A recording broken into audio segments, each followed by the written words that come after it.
Yep, Mike's on. Good morning, everybody. Another Thursday morning. I'm Evelyn Thoren. I am your host for the next couple of hours. The first hour is the Dawn Patrol. The second hour is City Life. We are live in Chelmsford for a couple of hours. Lowell comes online at 7 o'clock.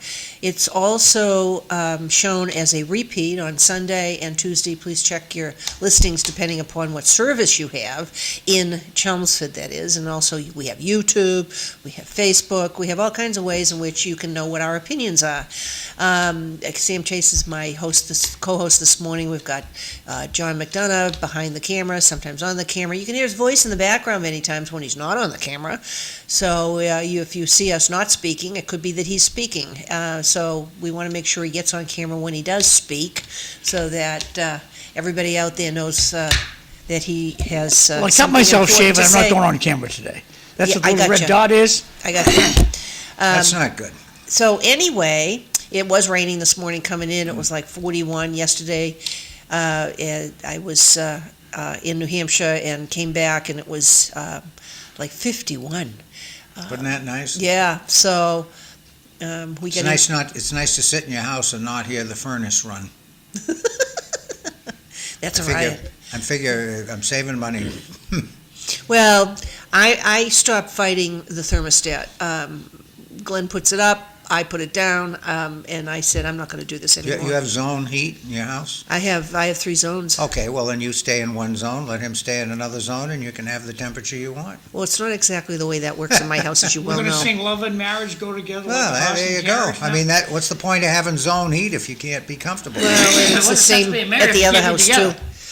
So, anyway, I like it, a lot cooler in temperature, and it also saves money. And when he was working full-time, what I used to do, he'd go to work and I'd turn the heat down. And then, I'd have a sweater or whatever on, and if I went out shopping or something, I turned the heat down. When I came back, if it was too cool, I'd turn it up slightly, but the second floor always was cooler because heat does rise. What do you keep the house on? 49 on? 49. No, 65. 65. It depends What does Glenn put it on? 72. Wow. Something like that. It turns it up, and we don't have programmable. Well, we do at the lake. We don't have programmable thermostats in Chelmsford because I tried that a while back and it didn't work for me. And because if we lost power, then it went screwy. Oh yeah, that's so true. I said, because we lose power often enough, I don't want anything programmable. How often do you lose power? In your part of the town, yeah, you do. I don't know why. I can't answer that question. The question is, how often do you Oh, how often? Well, it used to be where we lived, we lost power every time it rained. It's a lot better now. Oh, absolutely. Yeah. They've changed things around, Right. and everything is more up to date, and that. So it's rare that we lose power in Chelmsford, but pretty much once a month there's something going on in New Hampshire. So You lose it in New Hampshire? Yep. Yeah. Yeah, but sometimes it only blips, only long enough to make everything blink. So Then you have to it's reset not, everything. That's correct. And then like the microwave and the Pain in the and Well, New the Hampshire's stove and 100 miles away. But Chelmsford, you lose it once a month? no, It's- it may it depends on the storms. It's not an arbitrary loss. And it depends on where you are in town, and Evelyn is right. The last 4 or 5 years, they've upgraded and fixed a lot of the problems with the grid, and it's a lot better. But 10, 12 years ago, where John Curlin lives and where you live, Yeah. They were losing power. We're not that far away from They were each other. losing power maybe twice a month. I mean, and it was, Right, now where Yeah. the street I live on is divided into 2. When we first moved there, it was a cul-de-sac.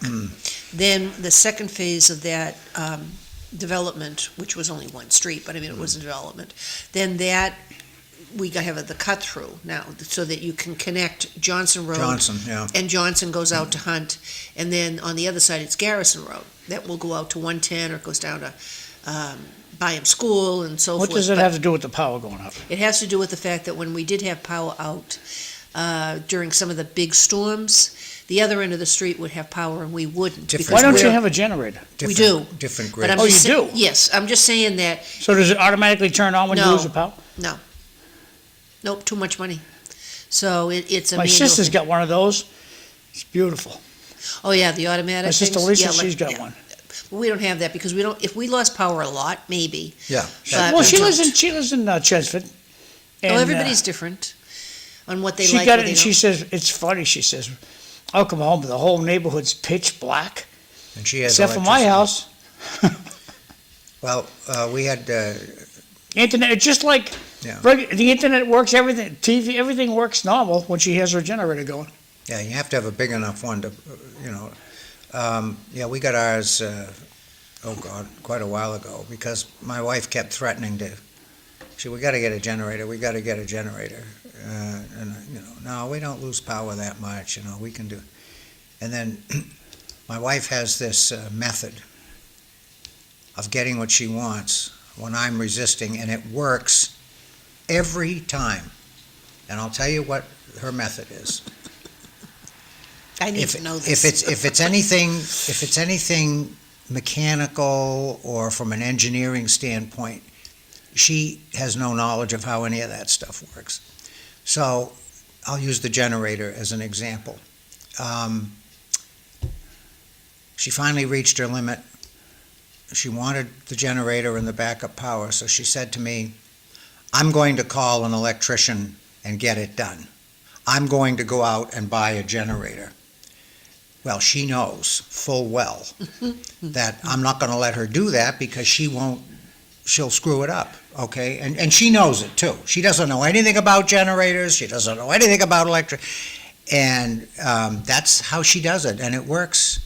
It works every time. Yeah, that won't work in my case. No, because you 'Cause I already- you have that knowledge. She doesn't. Yeah, and okay? I don't care to have that knowledge. Now, to be in that ballpark, we were having foam insulation blown into this room, the three-season room that we're going to have at the lake. So, What kind of foam do they use? I don't know, small cell. So, the temperature needs, we did the research. The guy that was the rep basically said, oh, you don't have to worry about the temperature. I said, oh, really? Yeah, Well, you do. it does say this, this, and this. Yeah, you do with And the then, when he said something else, I said, well, the roof is at least 32 degrees because there's snow on it.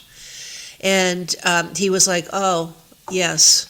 So, anyway, I looked at the long-range forecast, and yesterday was the warmest day, like over weeks. And we're supposed to get rain, and it's supposed to go down really, really cold Yeah, up they there said later that this on in morning, there. yep. But, well, it's going to go to 6 or 7. But Really cold, it's below zero. where I'm going with this is that I asked my contractor We're on to a long trail here, Ev, go ahead. tarp underneath the room, because we insulate that ceiling, that's the floor, so that you've got like a box. So it tries to keep the heat in. So anyway, he topped underneath and he left the gas or the propane heater. So when I went up, and Glenn didn't go with me, when I went up, I looked at the propane heater and I'm going, I'm not doing this. It looked ancient. And I would have to get my propane tank and attach the propane tank. I read the directions on this big heater, and it said, well, if the pilot doesn't work, this is what you do. And if it does, and then if it doesn't, and if it goes off, then this is, and I'm reading all of these, I'm going, I'm not doing this. So we had electric heaters. So I got up at 6 o'clock, put the heaters on, and by the time they showed up, that particular room was probably 60-something. I needed fans, but in order to get the heat to come down, but which we don't have that yet. But that would be an example of where I said, I'm just not going to do this. When I made a comment to the people that were putting it in, they said, oh, you shouldn't use a propane heater because it creates moisture. So apparently, That's indirectly, yeah. Any combustion does. Yeah, indirectly, I did what was right. What are you supposed to use, rocks? No, electric. If you're going to have a heat, you want electric heat, because that's dry heat. Any combustion causes Right. moisture. People don't know it, but when you burn a gallon of gasoline in your car, it produces roughly a gallon of water. Okay? Yeah, because the gas is light, because you've got carbon monoxide and carbon Correct. dioxide as products, so you have, Correct. and there may be a little bit of I carbon. don't know what's worse, Cliff's history or this. Well, I just gave you a useful piece of information, so. What? That's When why you drive in your car, you get a gallon of water. Yeah, That's why you see it dripping out the that's why, tailpipe. that's why it's dripping out There's the a song I tailpipe. have, we don't care, we don't care. Well, anyway, there's another thing that you may not care about either. It's like a public service announcement. Go Anytime ahead. I find something out. I'll go look for announcements today. That's too bad. So, Fix your wagon. one of the things that came across, which I forwarded to everybody, was that there's a recall on cheese. That was we wanna last be- week, Ev. Yeah, but we didn't talk about it last week. We talked about religion all last week. What kind of cheese? The Romano, Parmesan, there's different ones, and all the different brands. And the only reason I'm saying that is because Massachusetts was one of the states that was listed. So if you have, you want to look up recall on Pecorino, Romano, or whatever it might be, and see what the recall is to see if you happen to have some in your refrigerator. So I'm just letting everybody know that the only reason I do most of this is because it deals with Massachusetts. If there's recalls on things, or if there's something more of interest, even though we like to talk about it, national and international incidents, politics, and events. That was one of them that I thought was kind of interesting. The other one was that in California, and we didn't talk about this last week either, that they've had significant increase in deaths and people eating poisonous mushrooms. And what they're doing is they're drawing the conclusion that these are a lot of the illegal immigrants that are out there foraging, and these mushrooms look like they would be good to eat, but they're not. I thought that was an interesting article. I don't know too much about it. I've read a little bit about the mushrooms, but, you really have to know what you're doing I can't tell the difference between a poisonous mushroom and a non-poisonous Well, some of them are obvious. Yeah. Poisonous mushrooms have color, usually. And so you don't need anything that Well, looks when like it's a in fungus spaghetti that has sauce, color. what color would it look like, Ev? It might be yellow, it might be orange, it might be, tinged with red a little bit. There's all kinds of fungus that grows in the forest, but not all of it is edible. And You gotta be careful. that's one of the things I haven't tried to do is to grow mushrooms. All I have to do is take the cap and put it down on dirt and make sure it's dark and moist, and see if I can actually grow mushrooms. That might be interesting. So you take the mushrooms that's in your dairy case or wherever you buy your mushrooms in the produce section. And Those aren't poisonous, obviously. if you're getting them from the store, right? Well, yeah, you have regular white mushrooms, and then you got portobellos. But you have, underneath the cap are all the spores. I know, isn't this boring? Yeah, And so, yeah. No, I think it's very interesting. I'll put on the YouTube about tap But dancing. I'm a boring person. That's why I think it's interesting. We don't Go care. ahead. anyway, everybody has to be careful about what it is that Yeah. they actually forage for. There's a lot of books out there on that, on how to survive. Don't go there, Ev. Just turn. Generally- Somebody may need to do it someday. Generally speaking, Ev, tell So there's another Sam, thing tell that, us about the key code for the town hall. what? Tell us how you get into town hall. Nobody You else have to can. know the codes. It's all digital. It's all digital access, and the town hall itself is digital, and then each office is digital. They put that security in. I don't know, several years ago when Jim Spinney became chief of police. He got very concerned about the security. And the security was tightened up at Town Hall, because prior to that, you could just go in and walk into any office. It was all open, and You guys have key cards now, right, out there?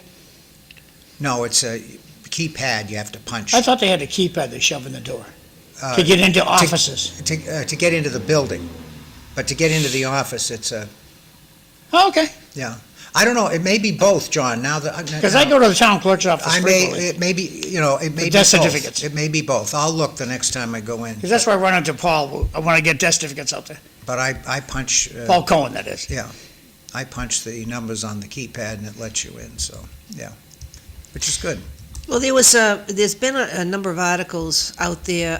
We know what's going on, well, we sort of know what's going on in Iran with regard to whatever the uprising is. The thing that I didn't particularly... Yeah, the leadership of Iran is so credible, we can believe anything they say. Yeah, I wouldn't believe any of it. We got satellites. Well, there's more than that, too. You have a lot of people inside. But relative to what they're saying is what I'm talking about. Right. Right. What day's their holy day? That'd be the day that we're going to Well, I looked up give them some lightning. They'll get some lightning on the holy I looked day. up a bunch of stuff because there was something that came across Facebook that interested me. I mean, we talked about religion like for the whole hour last week of some sort, and there's a number of things to bring up. One in Iran, I did some reading this morning because I wanted to know the percentages of Iranians that are Islamic. Are they all Muslims? It's just a curiosity factor. I'm not really going anywhere with this that's going to mean anything probably to anybody, but I had curiosity on that on the basis of somebody had posted their opinion about what was going on inside of Iran, and they based it on Old Testament prophecy. I think it was in the book of Daniel.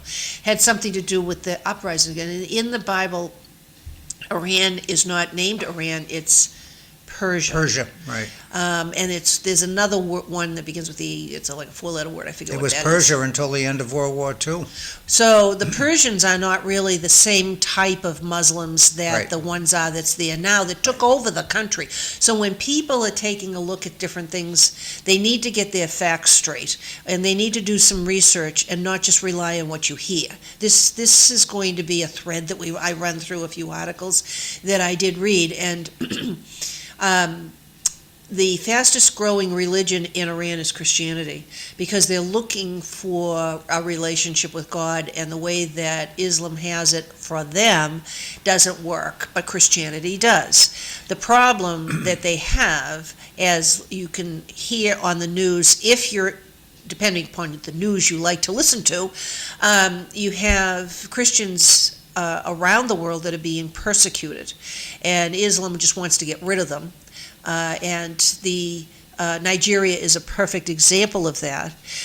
Iran, you cannot buy a Bible like Well, what we have. they put the Jews and the Christians in the same bucket, pretty much. Well, yeah, true, but I'm just saying that they're out to Well, get rid of everybody. Jesus was a Jew. yeah, that's absolutely, correct. absolutely. But it's interesting when you do. What I did was I did Google about the different religions that was there and what is it and what's the fastest growing. So, if you want to know more about it, if that's a topic that interests you, you certainly can look it up on your telephone or the computer. So, what do they attribute the growth of Christian adherence to? Is it? I would say probably access, social media, ability to get information. Oh, you mean how they would do it? Yeah. So in other words, that's a possibility. Yeah, but you I also mean- have people that are there that are Christians Right, that would be proselytizing or Right. communicating. But if you're found out to be one, you're dead. oh, you're dead, right? You can't wear a cross on your body because then you're dead. So the way that it's kind of like if women don't do what they're supposed to do, they're dead. In other words, there is no tolerance for anything in that particular culture, and there's no tolerance for an awful lot of stuff like that in China either, or Russia. Russia's a little bit different Well, because it's a they're more white. totalitarian situation. Right, and so you have that authoritarianism that's over everyone, and it's whatever the state wants you to think. It's not any individual freedom that you have. So there's a lot of questions out there with what's going on in Iran. Why aren't the people that are protested against Israel in Gaza, why aren't they out protesting the 12,000 plus people, if that's the correct number, that have been persecuted in Iran? And never mind that, what about Nigeria? None of them are out there protesting human rights. Because they've got their own problems. No, that's not the case at all. No, they're not They don't protesting have 'cause guns. They don't have guns. That's right. Let's go take on that militia that have machine guns. We have sticks. You're going to die. Right, well, that's part of why there's no uprising, but there's also when you... That's like my friend Fru Neckenbank. He comes on Mondays, and he doesn't like guns. I says, Fru, the only reason the United States exists is because the farmers had guns, and the British had guns. If the farmers had rocks and sticks, this would still be British Empire. Or divided up amongst Europe. No, we would have lost. Would have lost our shirt. Completely, this wouldn't be the United States. without guns. Well, that's why you have that Second Amendment. That's why but we have to have we don't- guns. We don't need to go into the And that's why discussion there. It's this not relevant now. AK-47, it should be legal in Massachusetts. What If should the be- Army has them, we should have them. Well, yeah, that's according to whatever the So this the would lose in interpretation Supreme of- Court, but the Democrats, they don't want anything like that to happen. So anyway, to get back to where I was with Iran and Nigeria, is that the stories that come out, they're not making up the stories. You know, you have people that are leaving, they're really looking for asylum because they're going to be dead if they don't leave the country. I think that we need to have instead of a broad stroke on immigration, we need to, and say you can't, we need to be able to have the people that are really being persecuted be allowed to be here. We already have those mechanisms Yeah, in but it place. doesn't mean that he's going to keep them because of some of the other things that's going on. There was more information out as far as Minnesota goes on their fraud case, that there's that independent journalist that's doing the video. The He kid. now has increased his bodyguards. For a while, he had one guy going with him. Now he's got several because he's concerned because of the number of threats on his life because of that. And then the legislature, or the House of Representatives in Minnesota, has filed impeachment proceedings against Waltz because of a cover-up, because he had whistleblowers and they fired them or got rid of them. Great example for how you could run the country is that if people want to say what's going on that's wrong, you just get rid of them. You don't listen to them and you do whatever you feel like anyway, which is kind of tough. But again, in light of everything that's going on, what keeps going through my head is get the facts, or at least get more information.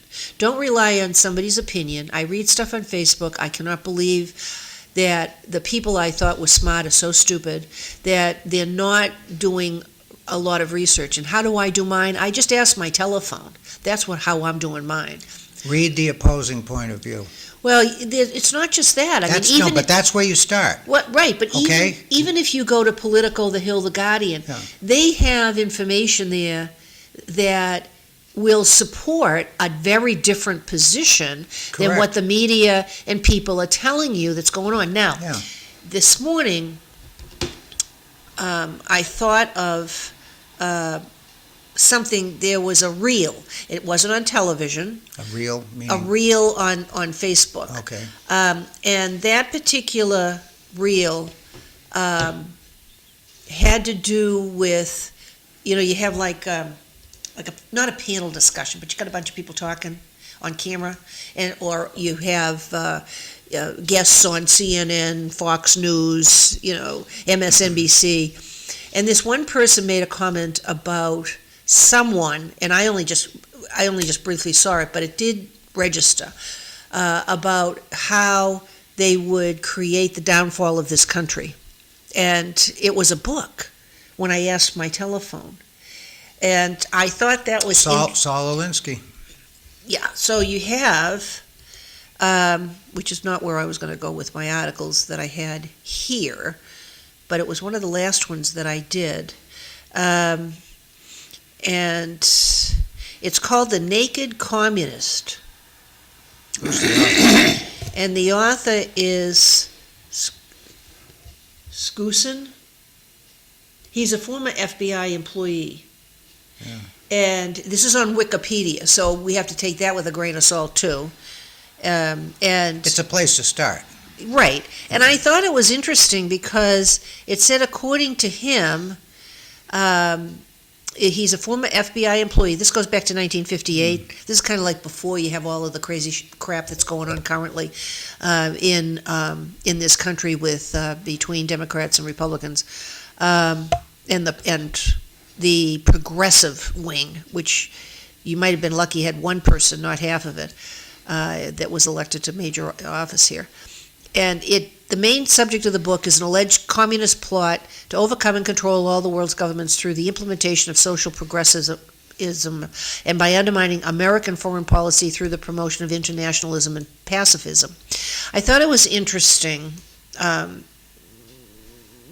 to just read the overview on this. And according to the author, Marx and Engels declared the 6 communist principles in 1847. 1, the overthrow of capitalism. 2, the abolition of private property. Yeah. Oh, this is all well-known 2, information. the next one, yes, but they're ignoring it. Mhm. Because this is like putting the frog in cold water and bringing it to a boil. You say that every week, Evelyn. I know, but I'm just out, but sometimes people don't listen. I'm surprised the animal rights people haven't gotten on to you. Well, I don't put anything in like that anyway. And then, anyway, we will talk about lobsters later. The elimination of family as a social unit, the abolition of all classes, the overthrow of all governments, and the establishment of a communist order with communal ownership of property in a classless, stateless society. So I thought maybe I might actually buy the book and read it. Oh, you should. But there's 45 goals, and it does tell what they do, what they're going to do, and they're pretty much into the whole plan currently when you take a look at what's going on in this country. But if anybody's interested in the other side. And the dirty little secret is, the people that promote this and organize it, the assumption is they will be the leaders. Because communism only works if you are in the ruling class. It doesn't work for anybody else. So that's why they promote it. So these hard left progressives, because they think they're so smart and they're smarter than everybody else, they just naturally assume that they will continue to live a good lifestyle because they will be the leadership, all right? So communism and socialism works for a while for the leadership. It doesn't work for the average person. And that's just historical fact. I mean, you need to study your history, and you will find that that's true. Yeah, switching over to Chelmsford. First year of ADUs off to slow start in Chelmsford and beyond. That is correct. So you want to, this is on page 4 of today's little Yeah, okay, so that's good. I'll have to read that when I get home. Well, I think your audience probably, because we've talked about this and you've talked about it also. ADU stands for accessory dwelling unit. It was an issue in Lowell. Rodney Elliott and his folks took that up quite a while ago. But to cut to the chase, as they say, the state mandated that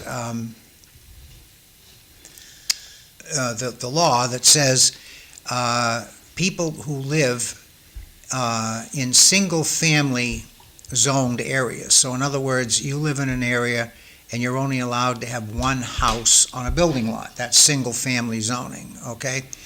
The law has been changed statewide, and the towns have had to adopt bylaws to support it that says if you are in a single-family owner lot, you have the right to build an accessory dwelling unit as long as it meets certain criteria size. It can't be more than 900 square feet, blah, blah, blah, blah. Okay, there's a lot of, and so in effect what that does, it says we don't have single-family zoning anymore because every single-family owner in a single-family zone, if he wants to, can now build an accessory dwelling unit on its property. Now, when the law was first proposed, the proposal said, in order to do that, the people who can live in that ADU have to be related, okay?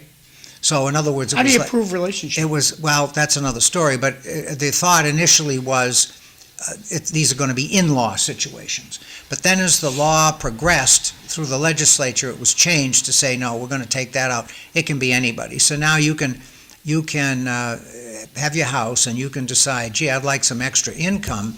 You build the accessory dwelling unit on your property and you rent it out to anybody. Okay, so you have the right, by right to do that. The local planning board and zoning boards cannot override that. You have the right to do that, state law. So people in Chelmsford, and I'm sure everywhere else, once that was enacted, were afraid that, oh, all of a sudden we're going to see these things everywhere. But since the law has been passed, we've only had 14 applications, because the problem is that it costs a lot of money to build a 900 square foot ADU, because these are dwelling units. It's not just a shed. You're talking kitchen, you're talking bathroom, Well, you're talking sewer. sewer. Yep, It's you have a living. sewer, it's a- water, and electrical. It's a standalone living space, a tiny house, basically, is what it is. Right, and it's supposed to be attached to the main house. It can't be separate? No, it can be separate. Oh, so I could put Yeah. a tiny house in my backyard Correct. if I wanted to, It as can- long as I have access? That was part of the change in the law. Initially, it had to be attached, now it can be separate. Well, initially, it had to Yeah. be a member of your family. Now you don't have to own Correct. either property. Correct. Whether it's the main house or And the that's, smaller house. and that's the problem I had with the law. I actually went and testified at the State House against this bill, because my thought was, I was okay with the bill initially, okay, with the restrictions, but then they said, no holds barred, doesn't matter, and my thought, and that of several others, and we had people from Lowell testify too, they said, well, what's to stop a bunch of investors from buying up a lot of single-family homes And putting another house and on. then putting another house on the lot, and those are all rented out, and that was Which our they concern. can. Yeah, and But you which gotta have capital to do which that. may happen, but initially, we haven't had as many of these things as we thought we were going to have, because it is so doggone expensive to build anything. So Tell me about it. a 900 square foot ADU is costing, $300,000, $400,000, $500,000, depending on the what you want in it. And this is not, but we've had, I believe it's 14 people took out applications, and I think I forget what, there aren't quite that many under construction yet, but it's a lesser number. Sam, So- you're a car guy. Yeah, Everyone likes cars too. And this is on the front page of Lowell Sun today. The 24 cop cars got delivered to the ICE facility in Burlington. okay. And so, did you know the FBI switched over to BMWs instead of Tahoes? I did not know that. Why? I didn't know. The BMW is made in the USA that they use, They're assembled here, yeah, right. and it's fortified. It's a bulletproof car. Well, that's why they changed, I Bulletproof guess. car. Yeah. Each one of them costs $250,000, Oh, that's nice. and they're stealthy. Who's going to notice a BMW going down the street? But you do notice a Tahoe, and the Tahoes were $1 million a piece. So they're saving money. Good so deal. I didn't know the FBI had switched over to. No, And I that's didn't just either. recently Didn't either. to the BMW. That's in today's paper? The FBI thing has nothing to do with the Lowell Sun. But I know you like cars, so I just Yeah. figured I'd throw this Oh. in there. But yeah, they bought a bunch of. They dropped off I didn't- 24 of these. I'll have to look that up. I did not know that. Interesting. Well, I know a lot of the police departments in Mass years ago adopted BMW motorcycles, okay? They went from Harleys and Yeah. Hondas to BMWs, and the police officers, and I know quite a few police officers, that, they say that the quality of the BMW bikes far surpasses Honda or Harley, far surpasses it. And that's why they made the change, so, At least they have a higher quality. Oh, yeah, So yeah. when you, just to give people a perspective on cost, on your AUDs. ADU. ADUs. I always flip stuff, I'm sorry about That's that. all right. We talked about different things one day here, and everybody thought it was quite a joke, but that was a while ago. So in terms of the cost factor, we thought about putting an addition on our house in Chelmsford. Now, before I want to put an addition on, I want to know how much my taxes are going to go up. This is when Frank Green was still there.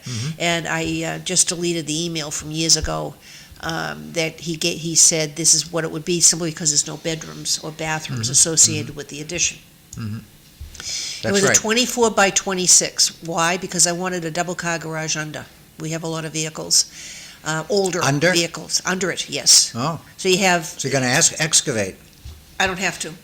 I don't have to excavate for what it was that we needed to do, okay. because it goes out the back of the property and the property drops. All right, good. So so it would have been limited, and I already have half the foundation there.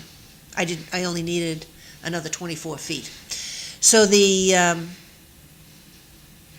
when I put it out to bid with different contractors, When we initially thought about this, about 20 years ago, the cost we thought might be $65,000 to put it up. And when we did get the cost back, we were at $230,000, yeah. and it was only 624 square Yeah. feet, no Oh, yeah. kitchen, no bathroom, no septic, no nothing. Yeah. All it is the shell and a room with a double-car garage under it. And so we said, forget it, because by the time I finished doing the inside and then redoing the landscaping, I would have to pay more money. The city of Lowell put in a 900-square bathroom concession stand at Shed Park that cost over $1 million. What's Okay. in it? Oh my, that sounds a little Concession expensive to me. Well, they had to have access with the bathroom, so Yeah. that's interesting to note. I'd like to know It's what the not, breakdown is. it's not cheap, and again, getting back to the ADUs, I think people were surprised, when they started to take, when these folks that lobbied for this law, when they started to get into, okay, now it's time to actually do one of these things, to your point, and they started to do their research, and they realized, It will take them a long time to try to recoup that amount of money if they're using it as an income. Right, so, I mean, And a lot of people like their single-family homes. now the other issue, you bring up assessment, so I haven't even thought about that, and I'm going to have to pretty soon, okay? Because we're going to have to take a look at those properties.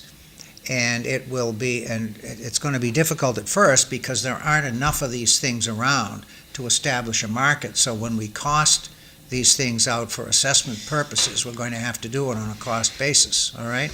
Right, and you're also in new territory. Right. Well, it was like There's no standard that no, wherever you get certified to be an assessor, there's no standard for it? No. You'd have to just look at it as a full addition or an in-law apartment. Are there statutes on the in-law apartments? not as far as value is concerned. Okay, but you're adding a certain amount of square footage to your property. That's already established in the assessment process. Right, but now you're adding another kitchen and another bathroom. That's okay, but it's square, but see, that's where your market comes in, all right? So when you value residential property for assessment purposes, you use two methods. You use cost and market together, and you have to use them together, okay?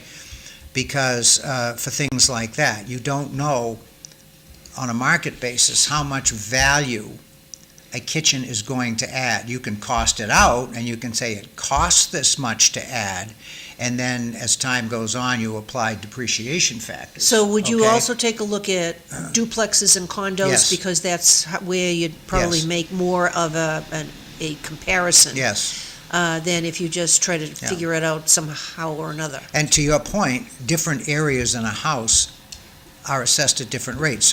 So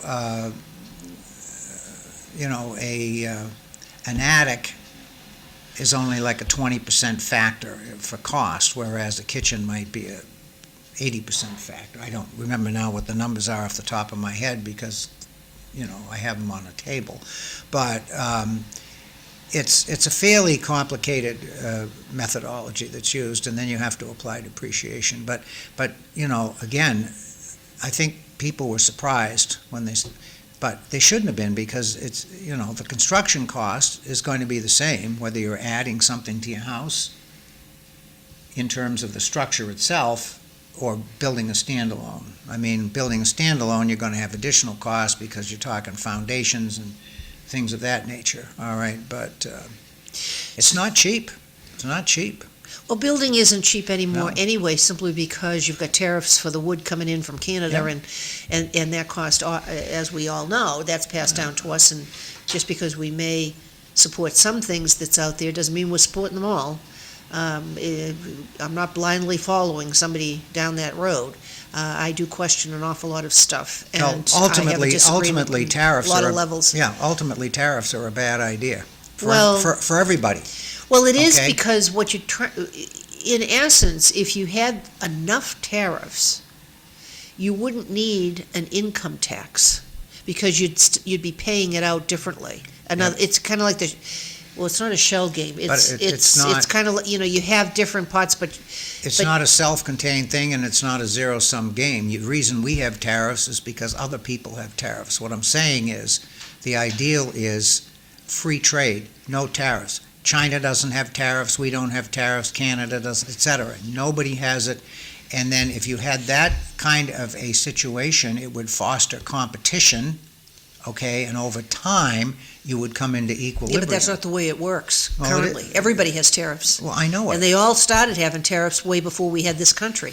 Because Yes. they call them taxes, but Yeah. I mean, they were tariffs to a certain extent. Tariffs are instituted for two reasons. Number one, to protect your local industry, okay, and to raise revenue. And that's basically what Right. is happening currently. Right. Now, you did mention China, and there were two articles that I had.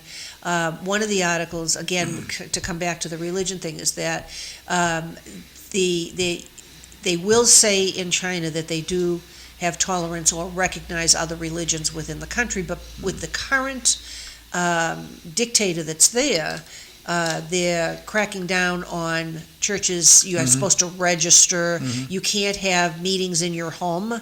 If you wanted to have Bible studies and stuff, they recognize that as a non-church. Or the whole thing is really crazy because of how the early church started was in homes. It wasn't like the Catholic Church. There wasn't the bureaucracy and the hierarchies and the money. But they're cracking down also in China on Christian churches or people who are Christians that just want Bible studies. And there's a lot of stuff not being stated with regard to that. That's the one thing with religion. Now, in a very different, let's flip it to something very different topic. And China is making its own land. They're making their own islands. They're connecting it to the mainland. There were articles about that. They're looking at that as military bases because they're moving out. They don't give care about the environment or the ecology. They They're never have. screwing up. They're taking they're taking the coral reefs and using those as the foundation for this. So they're destroying all of that. I'd like to know where the uprising is for all these environmentalists when they're talking about what's going on in this country. Why aren't you? And we're looking at global climate things and so many other things, and they're just ignoring a lot. That's why Because when they you can't don't have- control. They can't control what the Chinese do. No, but they could complain about it, and they could make other people aware that there are issues with regard to what they're doing. Well, because they're not interested in any of that. No, they're only interested in what's on their agenda, not what the overall look They're would interested be. in power, money, and control in an area where they have a possibility to achieve those things. Yeah, There is sometimes no it's not for the possibility. greater good. I know. No, it isn't. It's It's money, personal. power, and control. That's what it's about. Right, and generally that, Right. even those that are looking at this collectivism, they're in charge and they have their own places where they live and they're doing different things. It's not as if they're living in tents or in some, What did I say a while I know. ago? It only works for the people who run the system. right, so Doesn't work it's for not anybody as else. if they're poor. Right. When you first had the rise up in Russia,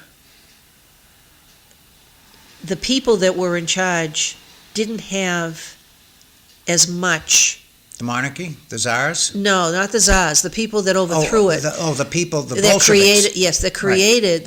No, they were They were regular people, and Most they, of them, yes. Yeah, and so you didn't have as much of the upper level capitalism under the guise of communism that you have today, which is kind of interesting. Well, no. What you have is people like this Mamdani guy, who, if you look at his background, came from a fairly privileged, well-off background. So again, now he's not a stupid person. He knows full well that he's not going to be able to implement most of what he's talking about. Okay, I mean, but he can certainly put a wrench in it. he can put a wrench in it, and it's rhetoric to get himself elected. But let's And just more money. But let's just say, that for the sake of argument, that he really believes that this is a revolution and these things can come to pass. His overriding assumption is that he will always be in a comfortable place. He doesn't stop to consider that if the movement picks up traction and we actually do get to a communist society, that he may be relegated to the proletariat. He is under the assumption that he will always be at that level, so he won't be affected. This young woman that he hired, the Sia Weaver, the rent person, She preaches all this anti-free market capitalism and private property is evil and people need to give that up and so on and so forth. And then the reporter approaches her and says, well, your mother lives in a $1.4 million home that she owns. So how do you justify that? Yeah, she broke into tears. And her answer was to start crying and run into her house because Yeah. she couldn't answer that question. All right? Yeah, because she wasn't strong enough, and she hadn't thought through where she was going. Rules for thee, but not for me. One of the things that they also I don't know that they realize, because nobody is taking a look at history, is that many times when you have people that are in power or that are trying to do what they're doing, is once the control is 100% or 95% over a country, basically they're taken out and shot and other people are put in place Many times, that's you right. need to have a different objective Right. and thought process, and these people already have. Look what happened to Nikita Khrushchev. Now, many of What happened to Nikki? Many of our viewers are not old enough, but we're all old enough to remember Khrushchev, right? I mean, he was the big bogeyman, and in the late 50s and early 60s, he was both the Soviet premier and the head of the Communist Party. Okay, so he was the top guy. But when the Communist Party apparatus got tired of Khrushchev, he got pushed aside, didn't he? Okay. Well, they all did, if you take a look at so, history. I mean, Once your usefulness has gone. Why can't they do it with Putin? Huh? Well, why Putin can't has they surrounded do- himself with an awful lot of They power. could. I mean, if enough people at or just below Putin's level decided to take him out, they'd take him out in a heartbeat. But right now, Putin is serving their purposes. Okay, so he's not going. The only way Putin is going out is in a casket. No, I agree. And then there was. But the question is, who takes him out? There's all kinds of conspiracy theories out there too, is that there's more than one. So that there's been plastic surgery done on other people so that they look like Putin. I'm going to correct something that John just said. As a funeral director, I think Putin would go out in a coffin, not a casket. No, they use caskets in Russia. They do. Yeah. They don't do the European model? Coffins are more popular in the western part of Europe. Okay, I stand corrected. The So he coffin would, is- so I'm going to take his word because it's his business and he knows. So Putin would go out in a Whenever I see a Russian casket. funeral on, It's always a casket. it's always rectangular. Yeah, I'm going to pay more attention from now on to that. I mean, I could be stand No, I'm going to corrected, take but your word for it, but I know you're right. In the Western European, France, England, Germany, Spain, they used the casket. yes, and the handles on the coffin. The handles on those coffins are designed to be utilized when the casket is empty. Do not use the handle when the body's in We it. found that out when we buried my brother Okay. because he had a Jewish. He converted to Judaism when he was an adult, and he had the Jewish. I learned an awful lot about caskets that I didn't want to know, but they had the rails on the side. Yep. Okay, and when he was being lowered or about to be lowered into the vault, thank God Jeff Hardy was there, because the Concord cemetery people didn't know what to do. And they started, and Jeff Hardy, because we got the vault from him, and Jeff, God bless him, and his brother showed up at my brother's funeral just to make sure everything was going right. And when the DPW people started to do it, Jeff says, hold it, you can't do it that way with the, and Jeff and Rob supervised that process. And if they hadn't done that, we had a problem, I think, getting that casket down into the vault. So Well, it's interesting. all different kind of techniques, but Yeah. No, when they- you have a Jewish funeral, they don't like. The tradition is that the old-fashioned. They want ropes used to lower the casket. Correct. So so Jeff and his brother knew what the right protocol was, which I thought was pretty interesting. And I thought to myself, well, there's a Jewish population in Concord. I mean, there's enough of them so that the cemetery people should have known, right, what to do. And I thought that was interesting. Well, one of the, there was a Yeah. bunch of stuff I thought, we've covered quite a bit of territory and some of the things I would have liked to have talked about last week. But there was one thing that I did send you guys, and that was the analysis of the number of presidents that have done the same things that the current president is doing. Oh, But nobody seemed to most of care them. about that. So everybody doesn't need. Starts with Roosevelt. Yes, but this particular article started with Truman. Yep. Where he was the one in 1950 that deployed forces into North Korea, which eventually we ended up with a war. Eisenhower inherited that, but he ordered strikes into Lebanon. Kennedy was Cuba, Bay of Pigs, and we're not going to go in. That didn't work. No, and then the Cuban Missile Crisis and all that stuff there. We And- lost. And Yeah, we did. We don't And like to with brag Johnson- when we lose. with Johnson, you got Vietnam. Nixon was Cambodia and We lost that one, Laos. too. Carter was the failed attempt Iran. in Iran to get free hostages. There are other things, but these were the few highlights. Reagan was Libya and Grenada. But to be fair, at the time, and I was alive, the presidents were heavily criticized at that time for those actions. Yeah, but the thing was, it wasn't the same way as it is now. Oh, when no, they want to no, impeach no, it them because wasn't. they did something they No, think that they didn't, exactly couldn't do right. because But they they have a didn't- different viewpoint of They- power. They did not do it without, But I don't remember, significant the more criticism. recent ones, I don't remember a lot of criticism. With Clinton, it was Bosnia, Iraq, and Kosovo. I don't remember anybody criticizing him. And, I certainly remember because I was in the Army at the time. I remember when Nixon deployed the troops into Cambodia, he was heavily and roundly criticized and chastised for that. But I'm going to tell you something, that saved, and I was in a position to see what was going on at that time. He saved a lot of lives by doing that, but he was roundly criticized for that, anyway, I thought that, Yeah, and there's that's more of interesting. it, but I mean, and that again, it's not coming from Fox News. No. This again is online, and there wasn't any, what I would call opinions on it. Here's the facts, draw your own opinion. Yes? Would you entice Vivian to sit where Sam is? Yeah, Yes. you want to join us for the last 6 minutes? Yeah, come on up, Vivian. Or do you? Well, I read an article yesterday on. Sam, slide over Yeah, I one, will. please, and we're going to have Viv sit where you're No, sitting. you're gonna sit where I am, and I'm gonna sit on the end because that's And where Viv, I do you want to always. keep that hat on, or The you good? guest always. Yeah, she always says I wear many hats.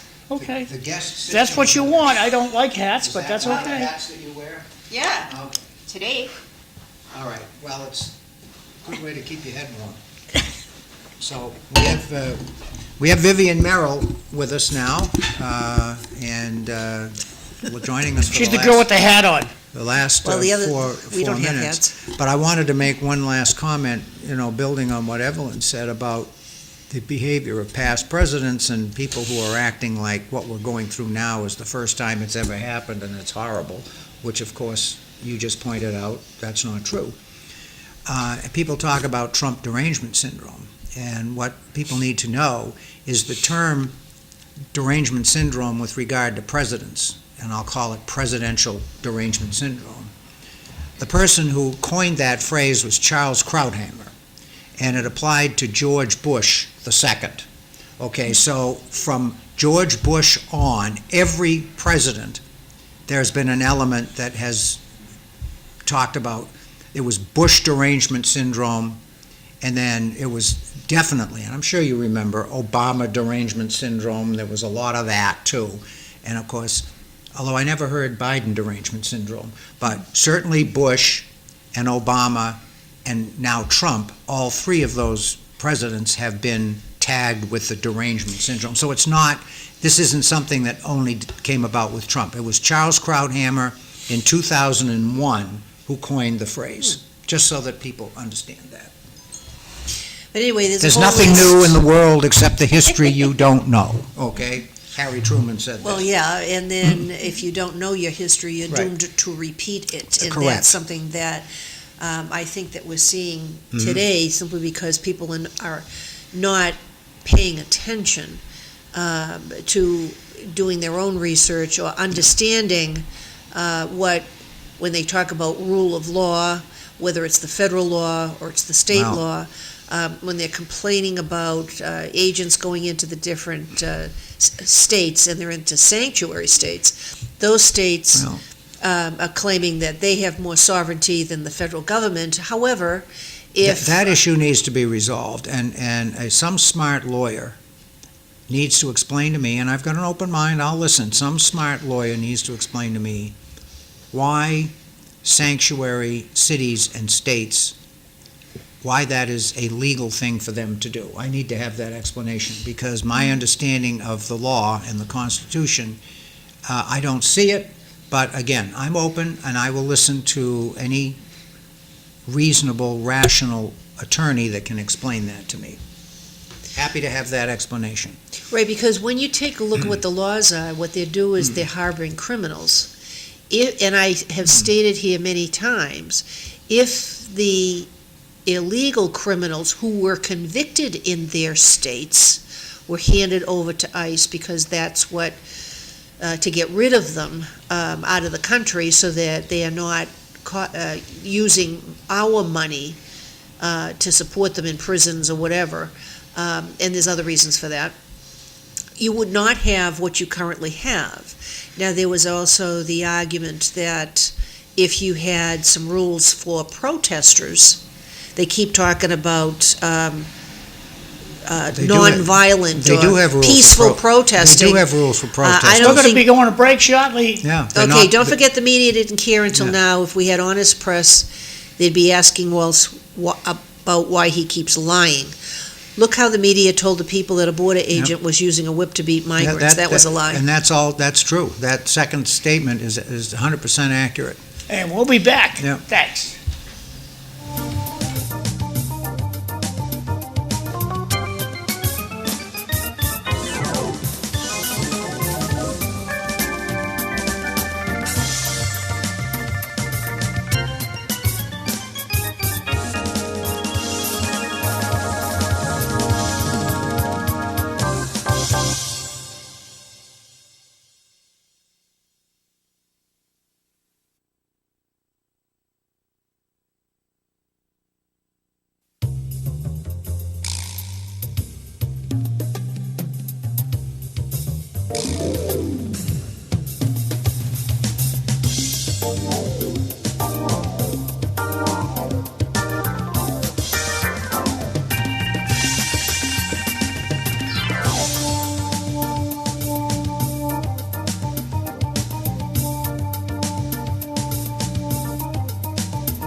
Welcome back to City Life. I'm Evelyn Thoren. I'm your host this morning, as I am most Thursdays.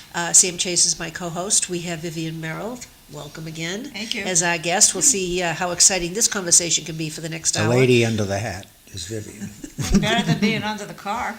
Well, that's true, yes. And we have John McDonough that's behind the camera, but you can hear him. He does have his mic on, and so he'll ask questions or change the subject as he does quite often. But this morning, as we've said in the past, Vivian wears many hats. But one of the things that we brought up is the fact that our insurance rates, this is not health insurance, this is, Property. cars, Buildings. Property yeah, insurance, buildings, Workers' comp.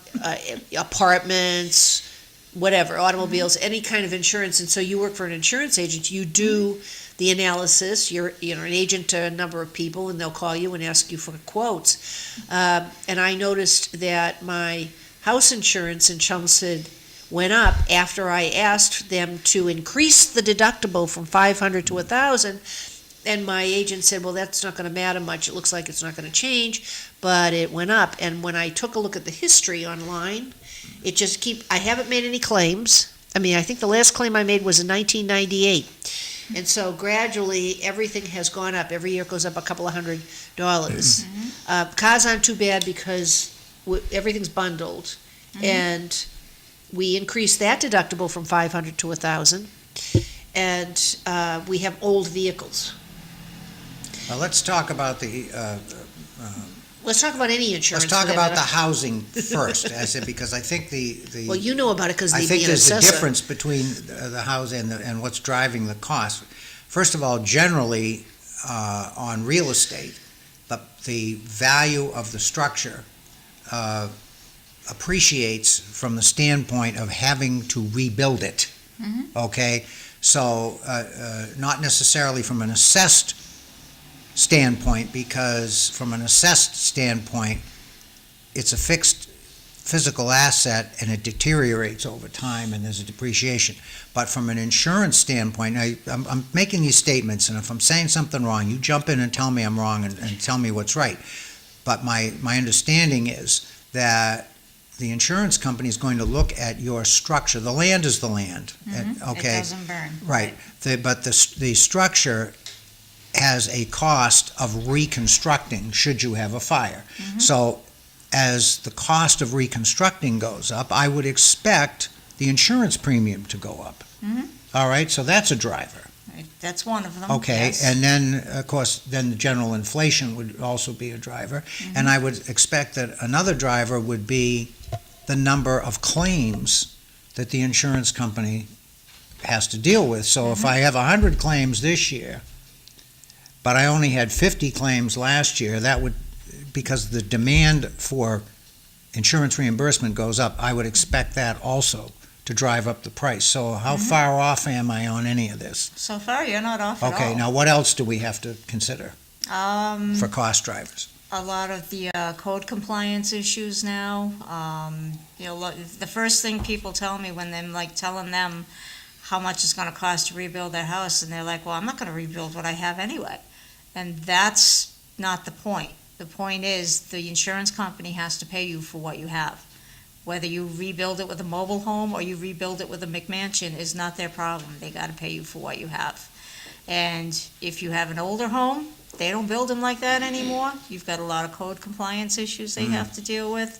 Even your newer homes. Because you insure for replacement cost, it considers what it costs to rebuild using today's materials, complying with today's building codes. That is correct. Blah, blah, blah, blah. Yes. Right, okay. Yeah. Right.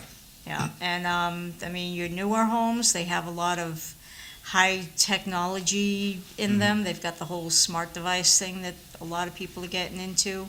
That has a cost. And like you said, a lot of it is claims driven and supply driven. Where are we gonna get the stuff to build your house? Can you even find it in some instances? Well, that's why they ask, do you have hardwood floors? Right, Do you have exactly. plaster walls? Yeah. Do you have tiled bathrooms? Same questions an assessor would ask you. Yeah. It's the same concept. What does it cost to reconstruct your home using today's materials? And nobody Labor, believes it.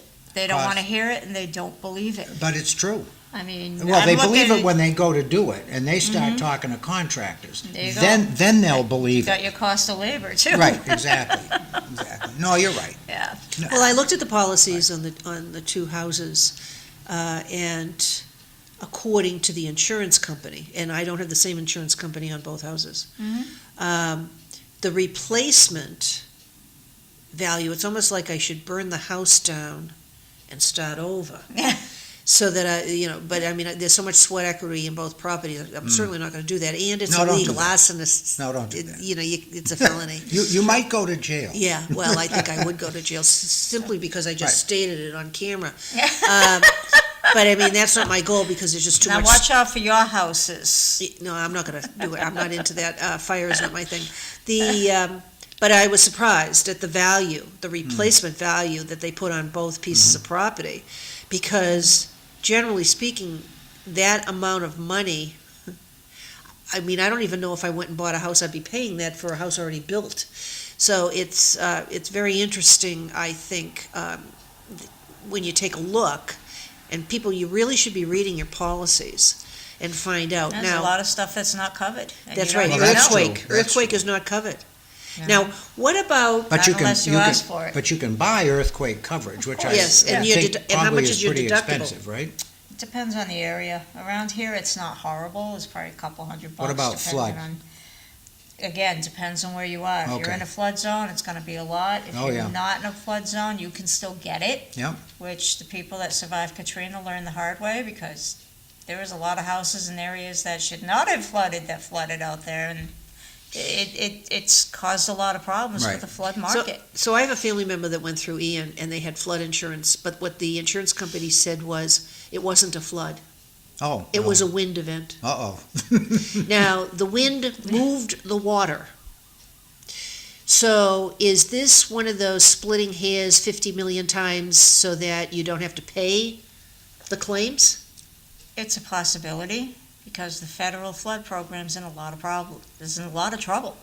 They have gotten rid of all their subsidies, the costs are outrageous, and it makes you wonder how much longer they're actually gonna be viable. I mean, what used to cost $500 is now costing $6,000. That's how bad it is, because the Wow. subsidies are gone and it's no picnic out there. And on the federal level, yeah, you are paying for claims across the entire country. And we're having more significant weather events. What used to be a 100-year storm is now happening every year. And there's no easy answer. It's a devastating loss. And it's very hard to predict the future.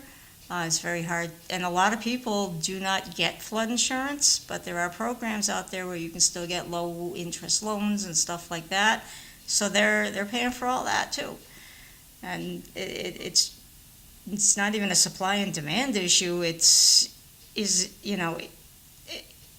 catastrophic, and they call it that for a reason.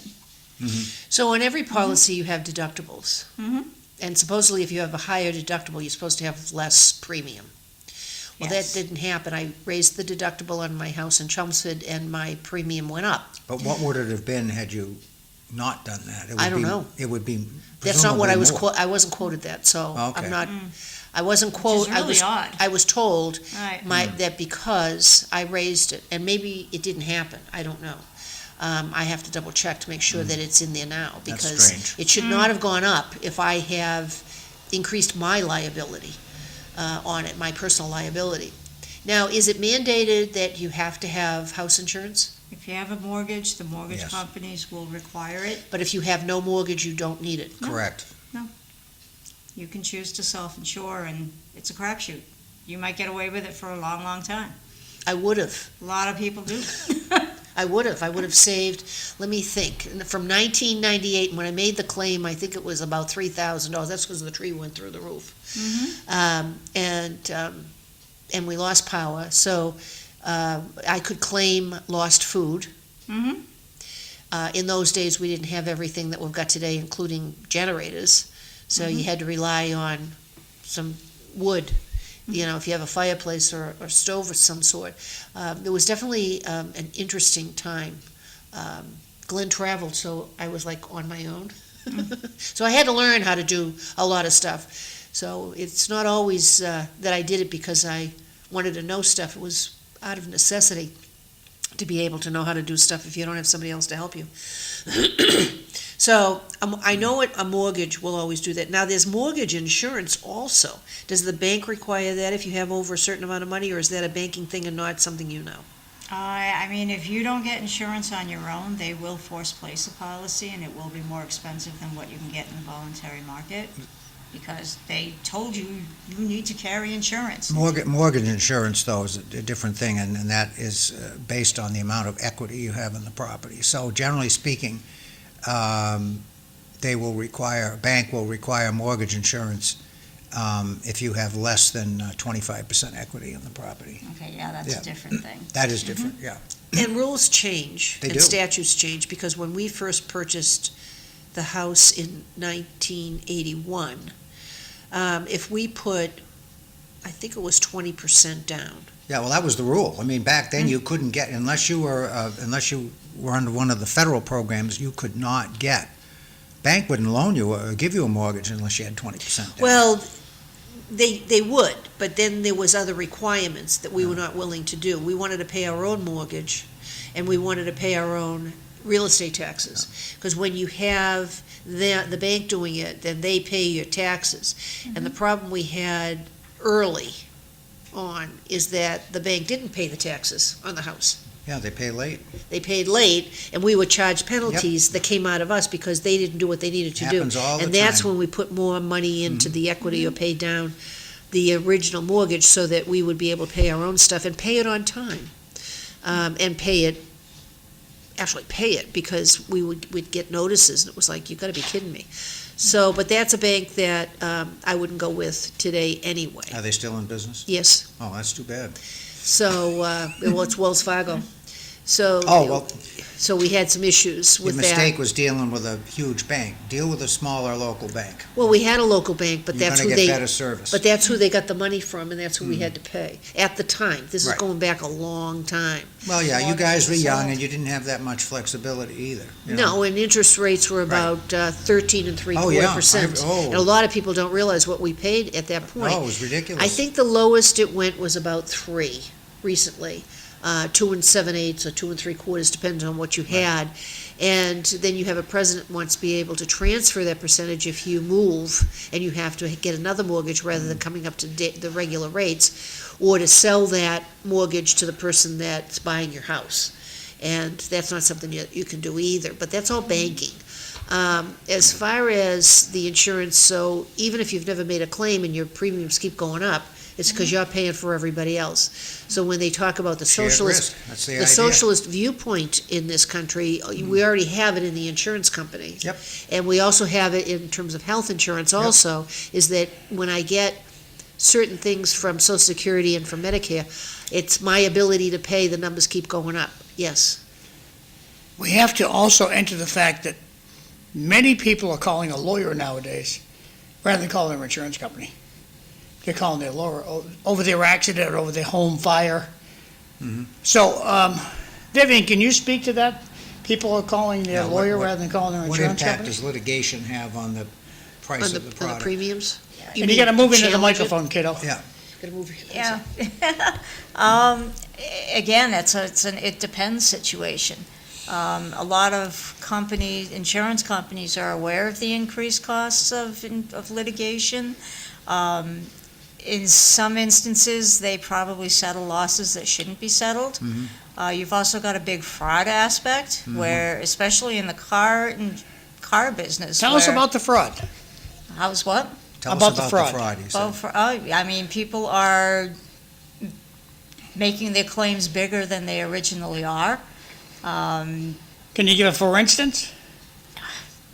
Not from personal experience, but My favorite story to tell is that you call your car in stolen, mhm. and it's actually parked in a garage in downtown Lowell. I didn't participate, but I actually observed that exact situation that you just talked about. A person I worked with many years ago did what you just said, and he picked the wrong city to do it in.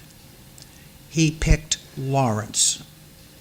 And Lawrence at the time, I don't know if they still have this distinction, but at the time, they had the highest incidence of car theft in the state. So therefore, the Lawrence police were probably... They also had a big problem with staged accidents. Yeah, out there. they did, and the Lawrence police at that time, anyway, were probably the premier experts in insurance fraud and investigating, because they had the situation, and obviously I'm not going to give out names, but the situation was such that this worker that I worked with set up this fake the theft for his automobile. Yep. Unfortunately, he set it up for Lawrence. Should have picked another town, right?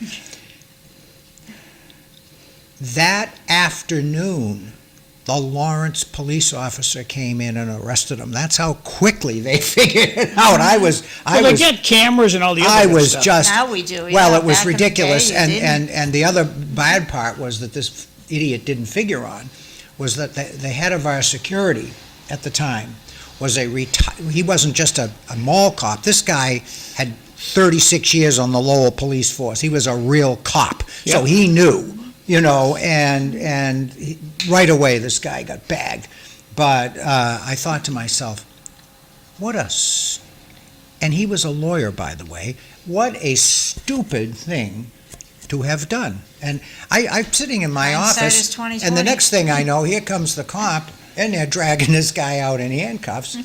And of course, I had no idea what was going on, but then I went out to the security desk, and I was friends with the security guy, and he told me what the deal So, was. Vivian, what are some of the things that unbelievable. people don't insure that they should insure Yeah. at their home?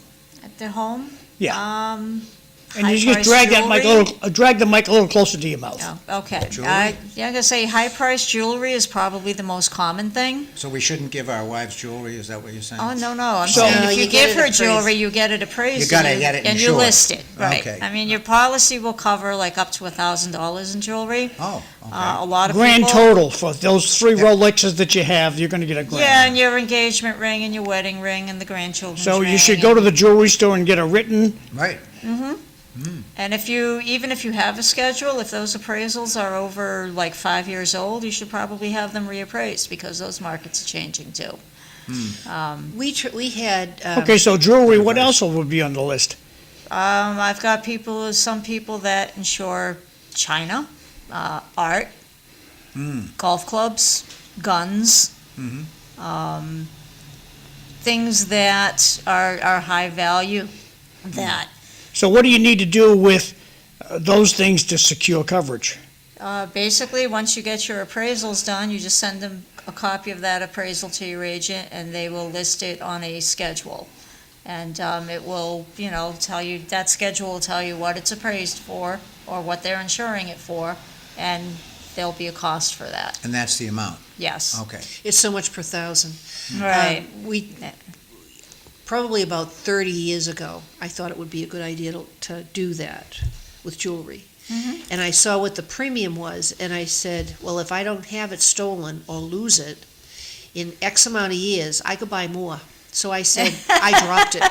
So as far as listing certain things, because we logic. have no claims Yeah. on stuff, and there's reasons for that, I mean, we you got just dumb don't luck need to. because I've got families with toddlers, and the wife will put the ring on the corner of the sink, and the next thing you know, the kids flushed it down the toilet, And I Yeah, had but I don't another have one that was that, and I traveling. don't have anything of any value Yeah. I mean, I Yeah. have a wedding band, and I have costume jewelry. So, and it's a good thing I have the costume jewelry, because I'm really bad with losing earrings. So, I have very little, and, that would be in that particular category. But what you just said, Vivian, so we have all these, we call these items, if it isn't real estate, it's personal property, okay? All these personal property items that people have in their house that they're not really probably considering, Oh, you don't realize how much stuff you have until Exactly, it's gone. I guess that's my point. And You don't realize how much stuff you have until you're So trying to what get rid of about, let me ask this, so you write a homeowner's policy. Now, is there a set standard, I mean, obviously people have furniture. You don't, when you take out your homeowner's policy, you don't list every stick of furniture in your No, home. But so no. is there a general coverage for replacement. furniture up to a limit? They'll do it as a percentage of the value of the house. Okay, all right, I did Yeah. not know that. So a percentage of the Same value thing of the with house. other structures, loss Okay. of use. All right. Yeah, those four things. But don't you have replacement insurance too, and that's a higher premium because it's the electronics You that's in have your to house? request it, yes. So that's something that's Yeah, separate computers that you and Most so can forth. have. agents will give that to you automatically. Yeah. Because the relative cost is minor.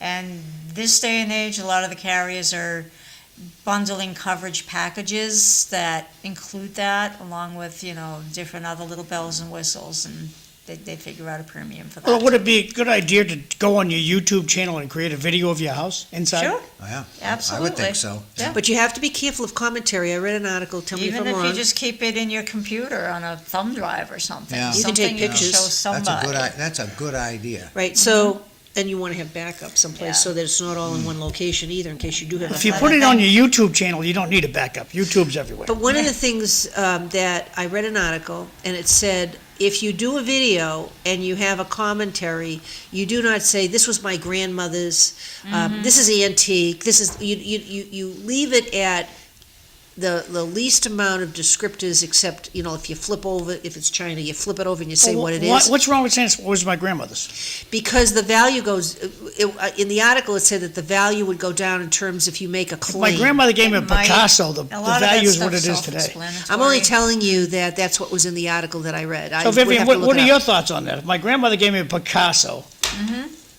it's valued at 2026. I think that's part of where the hang-up is people's sentimental value is different than what the market value of the piece is. Is it original, is it not? How easy can you replace it? That's where you need the professional evaluation. For certain things, yes, But the fact that my grandmother gave it to me doesn't. right. Not in that case, but like, when my mother went through and did a video, You need to grab the mic a little closer to you. when my mother went through and did a video of everything in her house, as she's going through all the teacups, and the history of the teacup type of thing, it wasn't what the teacup was. It was that this is an antique, and this is my grandmother's, and this was my aunt's, and I got this from this place and that place. And it's like, you don't need that kind of commentary because the picture doesn't show what you would need to have it replaced. So you have to keep the emotion aspect out of it. Or Which is easier said than done. I Yes. understand. Doesn't add any value to the item. No, and I know that my general rule currently, because I have an awful lot of things from family estates,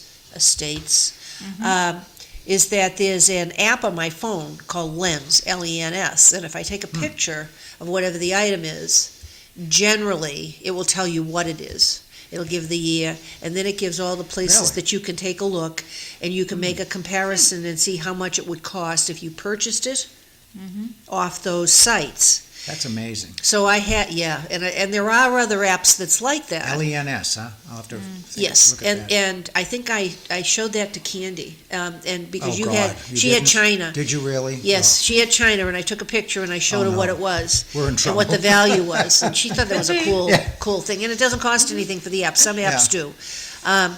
But in terms of your insurance, that's not going to necessarily help either, unless you document it, and you go through and you write down where you got it from and what the value would be, and then you list everything Which down. is, And that's not always tedious. accurate either, because if the items are obsolete, do Yeah. they really have any value outside of their collector value? Right.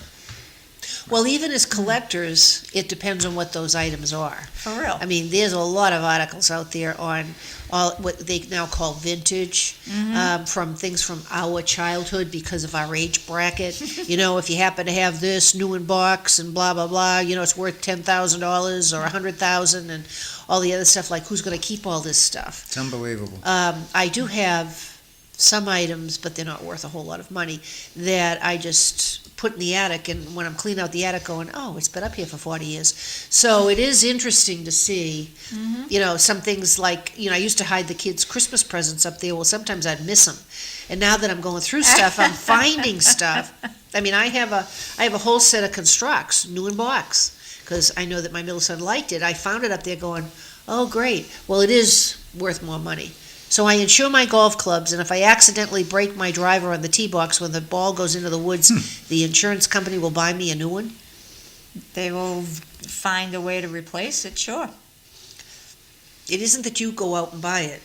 Won't they do research to see how much Yeah. it's They'll send you a cost? check. And then Yeah. they send you will. the check. You can buy coverage that includes breakage. That's not unheard of.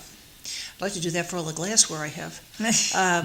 Because it won't be. It's expensive, but it's not unheard of. I could never replace what I've got. Now, they used to say in the old days, Lloyd's of London will insure anything, right? They will, Yeah, for Yeah, a but you cost. pay, yes. right, exactly.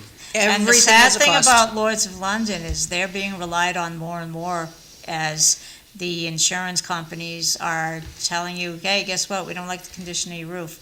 We don't like those trees next to your house. We don't like this. We don't like the paint. We don't like that diving board. For real. Yeah, Yeah. yeah. So it's like if your voluntary companies that are local are not willing to write your home, then you're going into what they call excess lines companies, and that's where your Lloyd's of London type companies come in. And they're no We had one picnic insurance company tell us, you gotta get rid of your dog. And I Oh, tell that was the my agent, next thing. What? we're gonna get rid of you. either. Yeah. And they changed their mind quick. So when I was Jeez, doing some never heard research of for that. one of my Oh, yeah. children's house insurance, and just to get an idea, because they needed to have a budget, they needed to know what was going on. My insurance agent said, well, do they have a dog? And I said, yes. And, well, what kind of dog? And I said what it was, and they said, we won't insure the house. Because of the liability, the personal liability with the type of dog that And they it's all have. based on the claims that they see. Now, No, do you I've have, never heard that. Do But I- you- But I understand it. Yeah. Yeah, I understand It's it. been happening for years. do you have a list of dogs? Yes, there are. Do you know a few? Your Presa Canarios, your German Shepherds, your Rottweilers. St. Bernards were on a lot of lists for a long time, not because they're violent, but because they are big and they'll knock you over. Yeah, yeah. You know, and these Pit lists bulls, are based on, Bulldogs? yeah, they're based on where the claims are coming from. So What if are you the buy a dogs that are dog, causing you the should check, problems? you should check with your insurance. Now, the crazy thing is, I never thought about Chihuahuas are statistically known to be more bitey than a lot of these bigger dogs, but you don't see the claims, or even cats. You're not seeing the claims from them because the damage is not as severe. A lot of your bigger dogs can do a lot more damage. They're ripping you apart, and that's what's triggering the claims. It's your Rottweilers, your Shepherds, your Pit Bulls. For a while, Dalmatians were on just there. watching the cop videos that I watch. I'm gonna send the canine, and all of a sudden the guy comes out of the Oh, bushes. yeah. Oh, Doesn't yeah. They're not want the messing canine. around. We're not messing with the dog. No. Right. Because the dog will do what a dog will do. Gonna sick my cat on you. You could. Well, there are some reels out there with the cats. I don't know if it's AI enhanced or whatever it is that To take on the dogs? no, took on people. Oh, I've seen them take on the dogs. Yeah. Well, I've seen cats take on dogs regularly. Yeah. We had a stray cat when I was growing up, and there was a German Shepherd next door. And because we took the stray cat in, she had kittens, we took care of it until my mother decided to take it to the pound. When you let the cat out, if that shepherd went over the boundary, that cat was after that shepherd to stay out of the yard. Oh, yeah. The cats are Very territorial. protective of Yeah. the yard probably because we took the cat in. And that, so, I don't know. Another thing to think about is a lot of the increased wildlife. Sorry, Vivian, very important part of the show I here. thought, So, No. Evelyn, what did you make for me this week? I cut myself shaving, that's what That's this thing here awesome. is. So what do I got what here, it kid? is coconut chocolate cake. And it's gonna be gone shortly, thank you. It's gonna be gone shortly. It will be obsolete. That's funny. So where was I? Oh, yeah, I was talking about wildlife issues. Yeah, Like that's your it. squirrels and eating Yeah. your roof and all. Damage from wild animals is not covered under your homeowner's policy. Yeah, so when they So get when in the and they mice try get to eat in out, and the squirrels get in, And the and woodpeckers peck at your siding and, not covered. yeah, okay. Sorry. That's good to know. and if you have carpenter bees, that's another, people don't think about that. Carpenter bees bore holes in your house if you have wood. If you have ASIC and vinyl, it's highly unlikely. But they're single holes because that's where they lay their egg for the next generation. I mean, they're not doing it to eat your house. They're doing it because it's like a tree, and that's what they use it for. I had So carpenter they don't. ants. They're not personally against your house, among other things. And ant damage, anything along those lines. Termites, roaches, So all that termite stuff. damage. There's no policy on termite damage. Not that I'm aware of. It's considered a vermin. I don't have any. Yep, insects. So Trying that's to a think of bummer. what else there is. So is there a different, when you're taking a look at the house, and you've got it insured for X amount of dollars, my insurance agent asks a whole pile of questions, what it's made out of. Okay, so first of all, they need to know, is it 2x4? We'll put that in quotes because it's not really a 2x4 anymore. Is it 2x6? So they would know in terms of replacement costs. Is the outside vinyl, wood, cement? That would be another one. Yep. What That kind change- of roof do you have? You Yep. got solar When was it panels? replaced last? Yep. Um, What kind of basement do you have? Yep. They'll ask if there's any water in your basement. Generally speaking, we don't have any water. What kind of wiring you have? What kind of plumbing you have? How old is it? Right. They'd ask you for your electrical box. When was the last upgraded? Yep. They'll ask again. Like I said, it's the finishes on the inside. Do you have hardwood floors? Do you have vinyl floors? Do you have carpet? Do you have tile bathrooms? Do you have tile anywhere in your house? When did you have your kitchen replaced last and your bathrooms? I mean, there's a whole lot of different things. And if you have special chandeliers or lighting fixtures, then that would be something separate that you probably want to itemize. Because generally speaking, it's whatever would be the going thing if you lost stuff. So if you had something very specific that either was a one-of-a-kind, an art piece, a family heirloom, then you'd want to get that appraised to list that separately, rather than having it blanket. I've never seen that with chandeliers. I suppose it's not unheard of. Whoever your agent is can call their underwriter and see what their opinion is. I mean, usually if it's permanently attached to the home, It's part of the structure. it's part of the structure, correct. Like I said, if it's something that you have a question on, ask the question. There's no wrong answers, and it's probably good to be aware. I figured I'd bring it up because there's so many nuances to insurances. You have this, we talked briefly about the Heated fact. baseboard floors, it's like, you don't think about that either, and some companies will not write that. You mean like radiant heat? Vivian, going back to the dogs. So I'm taking my doggie for a little walk, Yeah, and he sees a dog that he doesn't particularly care for, yeah. and they get into it, and my dog and the other dog start biting the leash holders. Does the homeowners cover that incident? I'm off my The property. first time, and then you'll be canceled. First time. The first time they will, because if your dog is the aggressor, you are, statutorily completely liable for any damage that dog causes. To another So dog, to a person, to property, whatever. Yeah, but it's boy girl meets girl, boy and girl dog meet each other. Yeah, There's no aggressor, it's just Mother Nature. How do you pick who's the aggressor? okay, so you're not talking about a dog fight, you're talking about one dog got another dog pregnant? Yeah, No, that's I'm not talking really an insurable thing. I'm talking about two dogs get into it. mean, I suppose you could sue the person, but I don't know that insurance would respond. That's a fair question. That makes sense. Because living across from on the South Common, I see people walking their dogs all the time, and there's probably 100 people walk their dogs in the Common. And all of a sudden, this is an AKC purebred worth thousands of dollars, and your dog just got mine pregnant. What are you going to do about it? Because now my dog is ruined. Yeah, I've heard of those stories. That's a lawsuit, though. I think it's a civil matter. Right. Yeah, it's not an because insurance it's not issue. really a physical damage thing. That's a or- lawsuit. You could cite negligence, I suppose, but I I don't know. It wouldn't go on I don't homeowners. know. I would I be don't shocked. think But so. for my dog, my You dog could try. physically biting you, it's covered for the first time. Yes. And And then then I you- can then almost you're gonna guarantee cancel my you'd be policy. non-renewed. I don't want to put words in your mouth, but my takeaway from what you said was the insurance company's going to cancel me. Yep, especially, and especially if it's a dog on the list. I mean, any dog is gonna cause a problem, or could cause a problem, but, yeah. I once bitten, twice shy. Never That's even how thought the about insurance that. companies are. Okay, thank Never you. even thought about dogs. That's very, Dogs, cats, No, I mean, a never- lot of people never thought have about parrots and stuff like that. yeah. I don't see too many claims from them, but if a parrot, I don't know, is 90 years old and senile and bites you, it's gonna cause some damage. What about if you had an aquarium that broke, and now you have water damage? Is that different?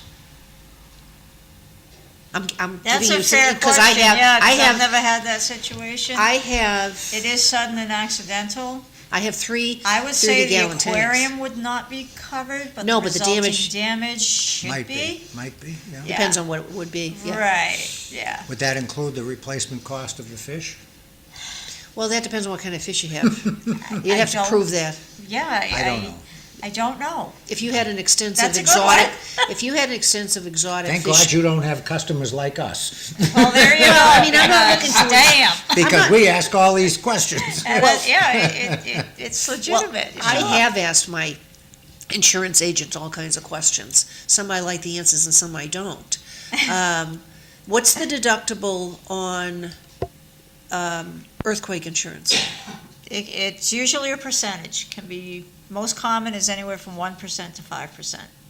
But I'm sure you can get higher percentages. Because I think it was my dad's policy, he took out earthquake insurance. It was a couple of $100, Really? but the deductible was $8,000. In Quincy, he took out Well, he was earthquake insurance? overly cautious. I would guess, yeah, I'd say so. Among other things. And he was high enough up that you'd have to have a tsunami before it was going to actually flood the house, and then some. Well, when your house gets knocked off its foundation, it's completely gone. Well, there's a few things that, I mean, this isn't insurance, but there's a few things people should do research on, because we are on fault lines here. It's just they're not very active. And if you do your history in terms of this country, in terms of where fault lines are, and when they last moved or had destruction, we're due with regard to that. And people need to be careful and cognizant of that for their own personal safety. But if you think you're going to have an earthquake or a volcano erupt or any number of things like that, if you have natural gas, you want to have your what do you call it, your wrench. So you go outside and shut the gas off so it doesn't explode your house.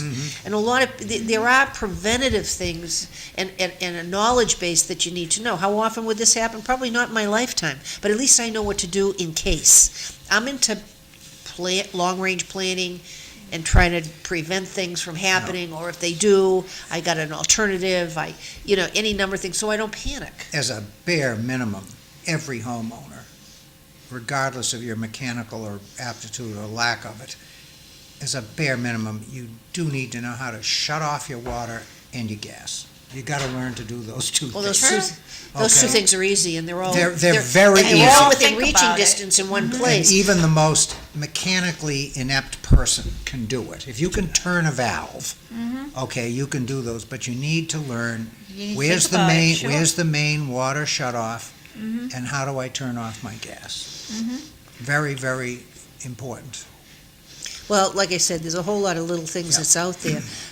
And your deductible is something that you would discuss with your agent as to what it is, and then you can decide on your premiums where you want to go with that. But I really don't like the fact that you can't, if you have had no claims, that you wouldn't have the incentive of having the price go down. Now, you do with the cars to a certain extent, because you have low mileage claims, because you don't drive it very often, so you don't have as much liability, right? And then it may be lower simply because of the age of the vehicle. Well, it's value driven. It depends, because even your older cars, the parts are getting harder to find. I mean, a lot of people don't bother insuring older cars, but a number of them still do. And, I mean, the cars are easy to total because they're old, and you do have a lot of cars out there that, you know what, we can't find parts for this thing. Technically, it's not a total, but we can't fix it, so we're gonna pay you for the total loss.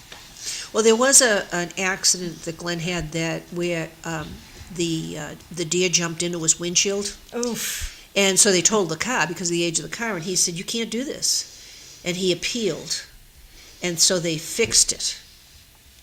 No, they didn't fix that. It was something ahead of Usually they'll allow you time. to keep the salvage, and you can fix it on your own. Right, so he had another issue. It wasn't the deer was the culminating thing of getting rid of the vehicle, because they said, "We're not doing this." He was driving Route 3. Somewhere along the line, something happened with one of the tires, and the wheel came off. And it had nothing to do with anything he was doing, and he didn't hit anybody.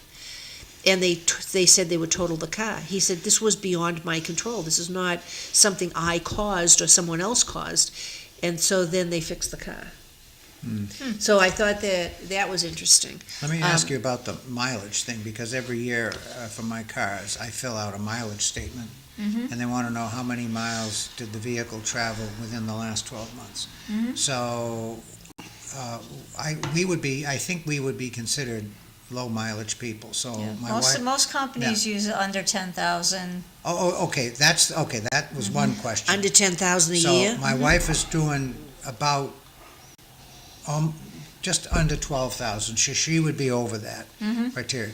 I'm doing about 6,500 on my Chevy, and I'm doing about 2,500 on my Dodge Dart. So would that mean that the Chevy and the Dart They would premiums most likely would be lower yeah, because of the and lower it should mileage? spell it out what percentage you're getting. All right, so I need to go back and read Most the companies, policy. yeah, Okay. most companies, if you look at your auto policy, there's a line at the bottom that has all your discounts and stuff like that. Okay, And okay, also- so it's in the discounts? Yes. All right, I'll look at that. And do they still have the discount if you took driver ed? Not if you're over 6 years of driving. It works for the younger drivers, but once you get over 6 years, they figure you have enough experience, you makes have enough sense. common sense. That makes sense. You're in a different rating category to begin with, that's already lower than what these kids are paying. It used to be when I was younger, the age was 25 when it changed. Is that still the age? This goes by years of experience. So when you're first, you're See, now freshly licensed. that makes more The sense. first than 3 the- years, you're paying through the nose Okay. because you're a kid and you're still learning. Then you've got another rating bracket for 3 to 6 years, and then Yeah. anything over 6 years is even cheaper. And then when you're 65, you get another 25% break. All right, so I'm So- 40 years old. I've Yeah. never driven in my life. I suddenly decided to get my license. I'm 40.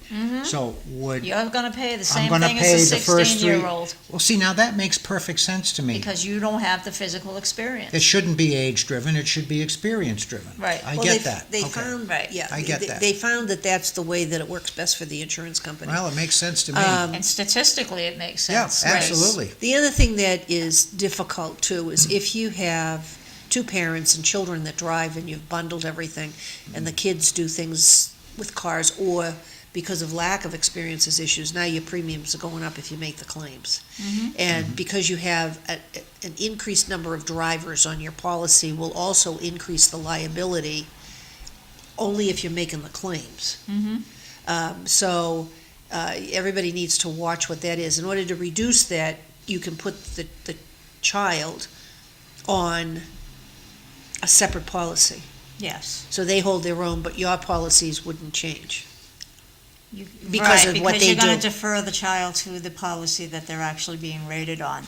And, you know, what I often tell parents is, like, you want to separate the child from your own policy, but you still want to register the car for them because it's going to be less expensive. So that they don't own the car? Right, Correct. right. So if they own the car, there's an issue? Again, you're falling into that it depends scenario with how other policies are going to react. I mean, you've got an insured that's got their car policies, their home policies, and then an umbrella policy. The umbrella policy might react differently depending on what the situation is when a claim is presented. But Well, Vivian, my favorite story to hear for a workaround with my friends is they have their grandmother, they put the car in the grandmother's name. Grandmother lives in New Hampshire. and the granddaughter is allowed to drive the vehicle, Okay, and she drives it every day. yep, That's the workaround. yeah, I've seen that happen. Very popular. But Yeah. I tell people, if she runs over somebody, they're going to sue your mother. Mm-hmm. Right, the owner. So It's only the owner of the that car brings up, unless you have. that brings up some another other- question I have. So I've got, my older daughter lives in Washington DC, right? So she comes home a couple times a year. Now, what happens if she drives my car and gets into an accident? Her policy is still gonna react in certain situations. Mhm. It's like for the collision part, if it's your car and she had permission to use your car, your company's most likely gonna take care of you. Any Even if I, surcharges or anything like that. even if I don't list her as a casual driver on my policy.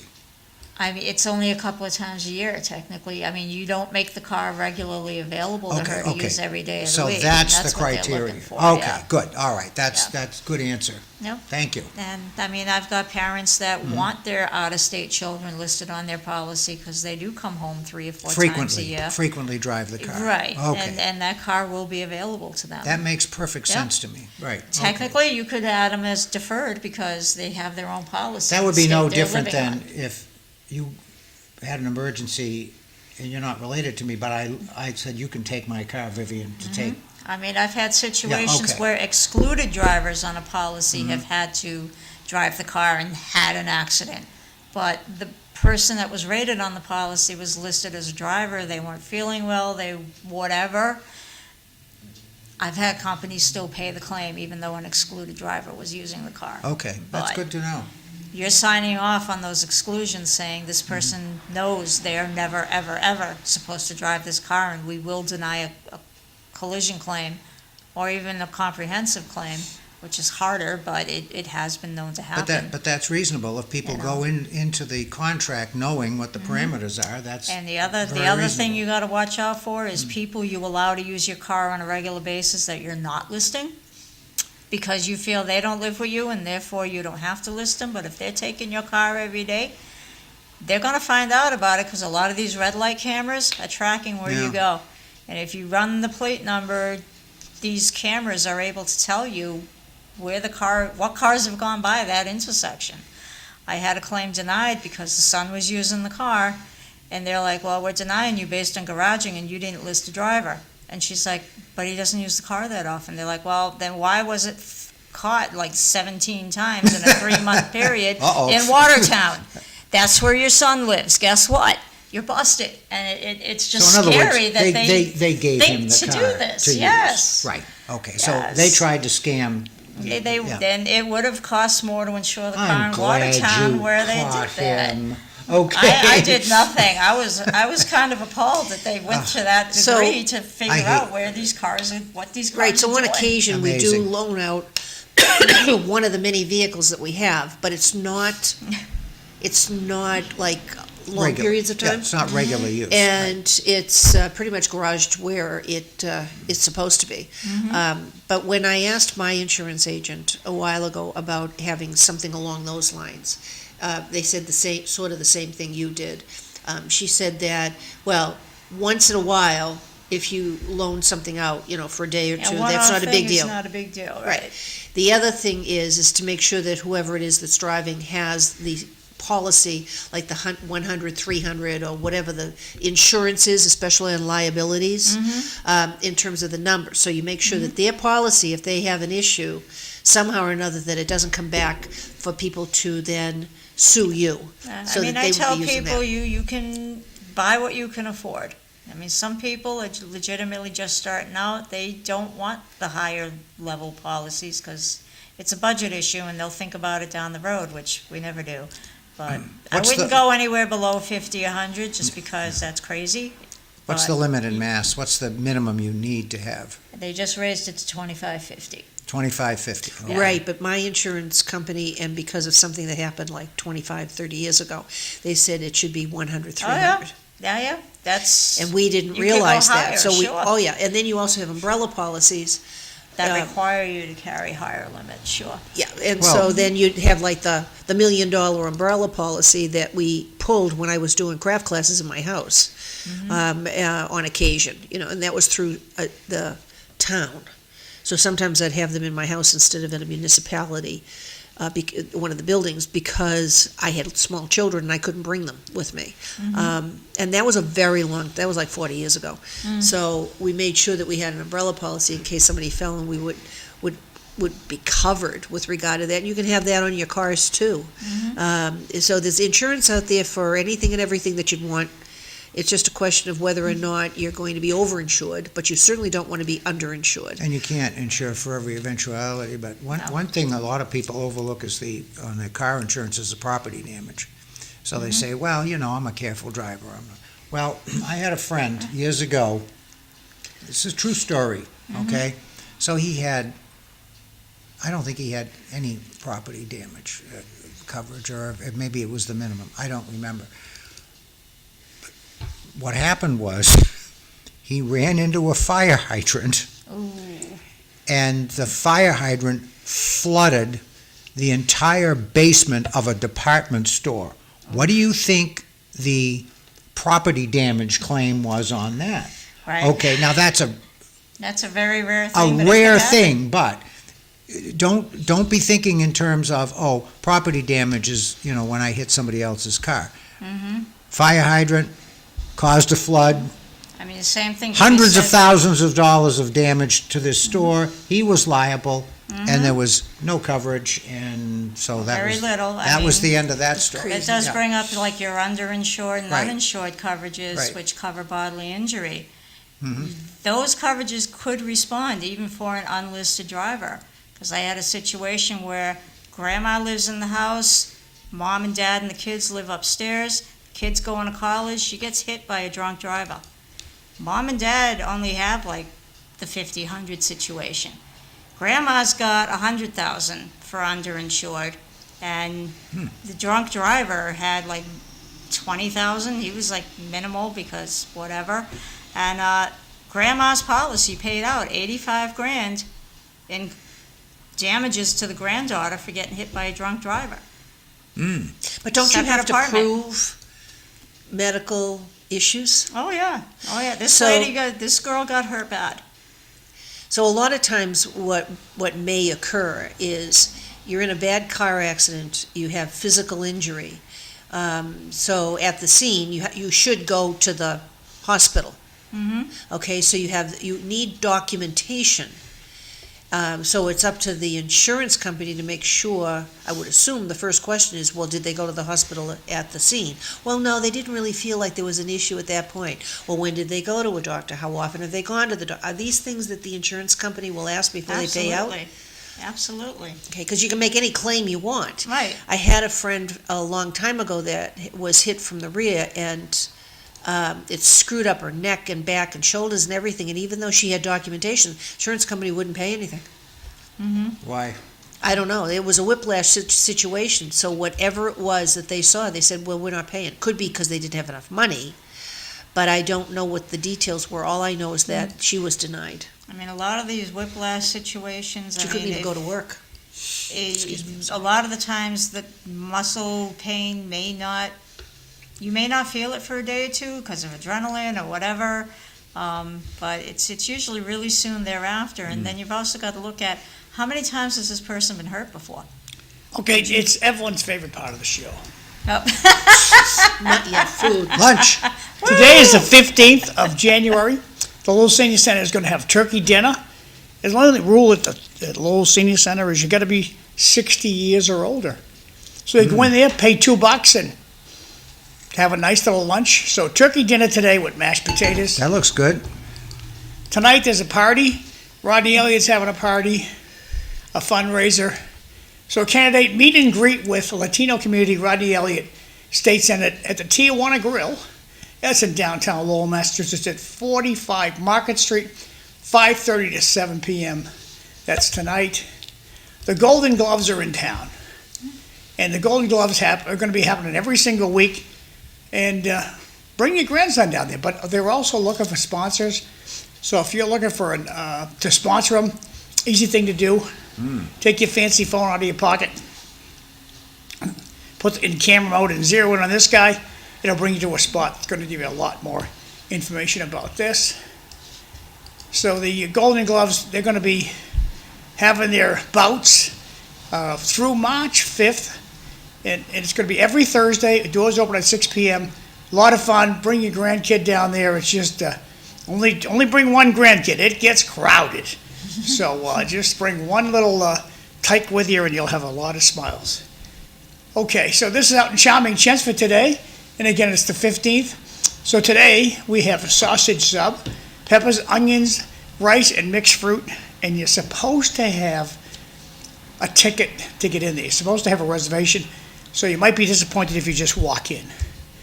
This is Tewksbury and Drake. And again, today's the 15th. You have to have a reservation. And a simple thing to do is just call out there, give me your name. You have to have a reservation. You just can't walk in there today. But today they're going to have chicken cacciatore. That sounds delicious. Chicken cacciatore. I'm sorry, shrimp cacciatore. Penne, parsley, roasted green beans, strawberry parfait with a dinner roll. Sounds delicious. Moving right along. Last announcement of the day. Sam Meese is having a party tonight, Thursday, January 15th, 5 p.m. to 8 p.m. at the Athenian Corner, right in downtown Lowell. He's got a QR code here, too. If you take your phone out of your pocket, put it in camera mode, zero in on this guy right here, it'll bring you to a location where you can send a donation if you want. Back over to you, Ev. That's it, kid. Well, we want to thank Vivian for coming. A lot of information. We never even got to politics, but that's not a bad thing. But a lot of information for everybody as far as any kind of insurance is concerned. So hopefully you'll do that. So thanks very much. Well, before you guys get out of here, I want to ask you your opinion on this. But Vivian, how much should a regular person put for insurance on their car? I mean, there's a minimum, I think, 5, 10, or what, 10? I don't know what the minimum is, but Minimum for what? car insurance. Are you talking about the value of the car or the property No, damage the limit, coverage, or- the coverage that I have, I think, used to be 5, 10, $5,000, $10,000 per incident, but I don't know what it is now. I think you're talking about property damage, No, if I run you over. Personal liability. personal, all right. The state minimum is 25,000 per person, 50,000 per accident. Is that adequate? Is it adequate? No. No. So It- I'm it asking just you as, gives you enough leeway to be dangerous. I mean, the 100,000, 300,000 is good on average. I tell people that, if you can afford the 250, 500, go for that. Because that's the highest. I mean, some companies will write 500. But you can increase your Go for what you Yeah. can afford. Okay, good. What I want to ask is, how do you guys feel about your TV spying on you? You buy one of these brand new TVs, these smart TVs.